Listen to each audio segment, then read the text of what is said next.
Welcome to the Financial Times. Our guest today is Sebastián Piñera, the President of Chile. President Piñera, welcome to the Financial Times. 3 seismic events have hit Chile this year. Of course, the trapping and the rescue of the miners that we've all watched. Also the big earthquake in February, the 5th biggest in history. And then your own election, the first elected president from the right in Chile in 52 years. Which of these 3 events is going to change Chile the most? Good question. I think that all of them have been extremely significant. The election of the first center-right president in 20 years means a very profound change in our policies. We have set goals which are extremely ambitious to become the first Latin American country within this decade to defeat poverty, overcome underdevelopment. That's a major challenge, and I think that we are in the right path. The earthquake was devastating because it was the 5th worst earthquake in the history of mankind. It was devastating. It cost us a lot of lives. More than 500 people lost their lives. But also it cost us 18% of our GNP in terms of infrastructure destruction. We lost 1/3 of our schools, 1/3 of our hospitals, bridges, airport, ports, and we are reconstructing them. And the miners' search and rescue effort has been so emotional.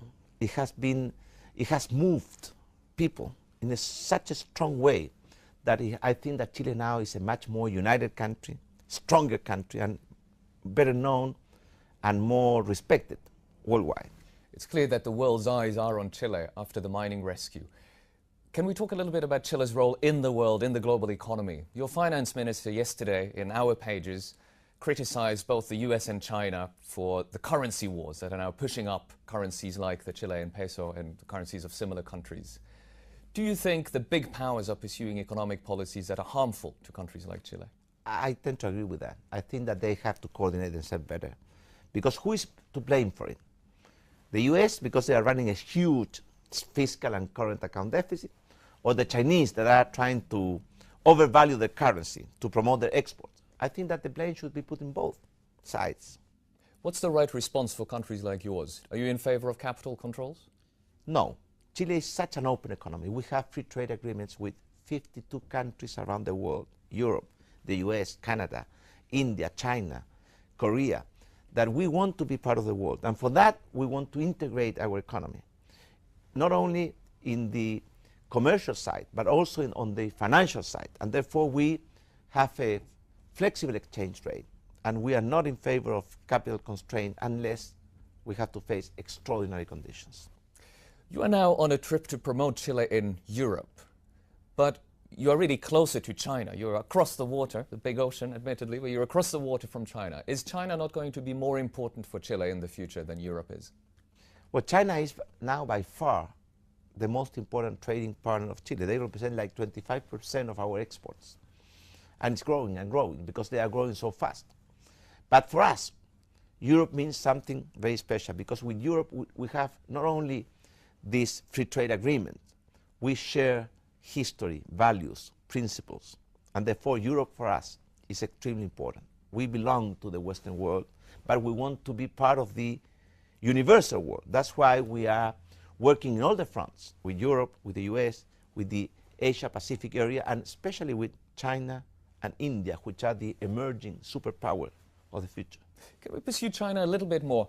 The president of the Chilean Miners Association just recently encouraged Chinese mining companies to invest in Chile. Would you welcome greater Chinese involvement in the Chilean mining sector? We welcome all foreign investment if they respect our local laws. And China has not invested in Chile yet. Maybe they are used to do joint ventures with public companies. And in Chile, we have basically a private economy. But if they want to, or they decide to invest in Chile, they will be welcome. Let's talk about the domestic economy and the domestic laws, because you're suggesting that reforms are on the way. The Chilean model has been celebrated as a successful free market model, and yet we saw that accidents like the one we have just witnessed are possible. Does the Chilean model have to change? You always have to be improving your model. Of course, we will stick to basic pillars of our model. our commitment with democracy and human rights and the state of law, our commitment to a free, open market, competitive economy, our commitment with a strong public sector to fight poverty and inequalities. But we have to change because we have to add to those pillars what are needed or what is needed now to be part of this society of information and knowledge. We need to improve the quality of our education substantially and in a very fast way. We need to invest much more in science and technology, and we need to promote more innovation and entrepreneurship. So this sounds like more public spending, is that right? Excuse me? This sounds like more public spending. No. That's an old way of thinking. It doesn't mean more public spending. It means basically more private investment in those areas. But the public sector has to create the conditions in order to allow our economy to enter this new age of the society of information and technology. And therefore, we are promoting more investment in science and technology, more innovation, more entrepreneurship, a more flexible society to be able to adjust to a world that is changing so rapidly. You've talked about a new deal after the mining rescue. Is that a new deal for miners? Is it a more general workers' rights regulation package? It's a new deal in general terms, in the sense that we are revising and re-examining all our standards and procedures to protect lives, safety, health and dignity of our workers. That's why we will propose, probably next week, to Congress a new deal, and we are adapting the OECD standards in terms of safety, in terms of labor conditions for all the Chilean workers. Can we talk a bit about the politics, the challenges to implementing your program? You've made much out of the unity of purpose that we saw in the mining rescue, and you've suggested that that sort of unity is what it will take to bring Chile to developed country status. How are you going to sustain that popular unity? Isn't it already fraying? We see protests from the miners who lost their jobs, weren't trapped but lost their jobs and haven't got paid. We see protests from the earthquake victims who feel attention has gone away from them. How are you going to sustain that unity? Well, of course, it's a free society, so people are not only they have the right to protest, but I would say that the unity in Chile is very, very strong. It's a very strong feeling that we have to unite, to be united, in order to address the huge challenges that we are going to face in the near future, to defeat poverty, to overcome underdevelopment, to create opportunities, to do the major and structural reforms in the education and health system, to start winning our war on crime and drugs. For that we need unity, because at the end of the day, unity is the source of our strength and division is the source of our weakness. Finally, Mr. President, can you promise the children of those miners we saw rescued, can you promise them that they will not face the same conditions as their parents when they grow up? Yeah, I cannot guarantee that there will be no more accidents, because that's something that doesn't depend on us.